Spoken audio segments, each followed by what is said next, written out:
Hi there, welcome to the Bill Selak Talks podcast. My name is Bill Selak. This is me talking. Driving home right now, was just listening to some Jimmy Eat World, which is just such good music. As a quick aside, my wife mentioned that Jimmy Eat World is a punk band. And I've always thought of them as a pop band, a rock band. Shoot me a message. Are they? Can you settle this? Don't settle for us. She is right, I am wrong. But I cannot, they're a rock band, right? I think so. Anyway, let me know your thoughts on that. The reason I'm talking about this, and we're going to circle right back into education pretty quickly here, but here's how I got on that journey. Listen to that music, and one of the parents at our school I was talking with last spring talked about how he used to play music with them. They used to tour together. So Brian, thanks for that sharing. I'm still thinking about it months later. I was like, oh, that's cool. In particular, the sounds they record, I find particularly interesting as a musician because a lot of the guitar sounds that I've heard on their albums, I've incorporated into what my guitar sounds like with various guitar pedals. You can buy a pedal if you know nothing about them. Let me explain briefly. You can buy a pedal, and then when you step on it, it changes the sound somehow. So it goes from clean to distorted. It can go from distorted to echoey or reverby or whatever, right? Very broadly. And so as I've acquired different pedals over the years, which is a thing guitarists tend to do, either digitally or physically, buttons you step on the size of an iPhone 14, but including the box that it comes in. It's a good way to kind of just a single small pedal is about that size. And so I'm cool. I just was kind of zoning out after a very long day, and was that'd be cool to hang out and chat with them about I don't know, if I had a chance to hang out, and this isn't so much a daydream of me hanging out with the band, but it's oh, that's interesting. What would I talk with?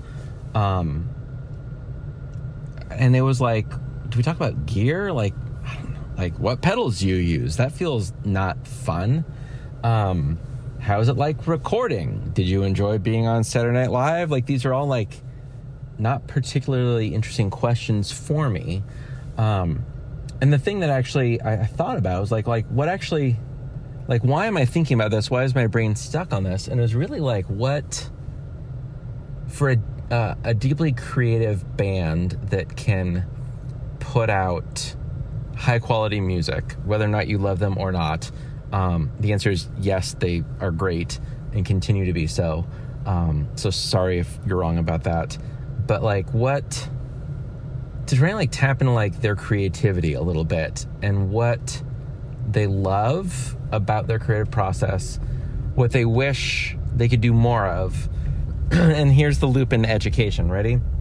It's what do they actually wish school was more of, or what school was less of? Or what lessons did they learn along the way? Not a lesson plan lesson, but big themes that are part of their creative process that they picked up along the way of K-12 or K-16 education. I think that's what's super exciting. We were distributing iPads today to our 7th graders, beginning of the year rollout, and I had to do a little bit of a soapbox of be kind, don't spam airdrop, ask permission before you post. We try and keep these devices pretty open so they're usable. A lot of schools will really lock it down, and our goal is to not do that because these are amazing creation devices. And creation devices is creative, right? It's the same root word. And so the example I gave with airdropping is we want to enable it because you can take some photos, you can do some videos, you can write the script and send that over to me. And then I can take all of that stuff and throw it into iMovie and knock out a video. That's amazing, right? And so I think at the heart of this is I'm always curious and asking about how we can get our students creating and being more creative, and then looking at what does that look like as an institution, and then also as like a tech department of like what we allow, what we don't allow, what apps we do or don't push, and how the environments we create through a variety of choices shape those behaviors for students, so that ultimately they're able to be more creative humans. They're able to have a wide breadth of skills, not just the 5-paragraph essay, right? Like ChatGPT has proven, look at me working AI into it. ChatGPT has proven like the 5-paragraph essay is not a compelling format anymore. But the idea for a student to be able to both express themselves through a variety of media and also be able to communicate their learning and their thinking through a variety of medium, whether it's movie making, songwriting, or written, any of those visual or written items is so important. So I think that's it. And so I wonder if I leave you with kind of the same question, is like, what creative things have you picked up along the way? And what do you wish your school right now could do that would help those students get to the spot that you're so grateful for, right? Or if we think about it in a slightly different way, what are ways that we can shape a student experience at our schools to help create these like tangible skills and life lessons? It sounds so cheesy, but it's true.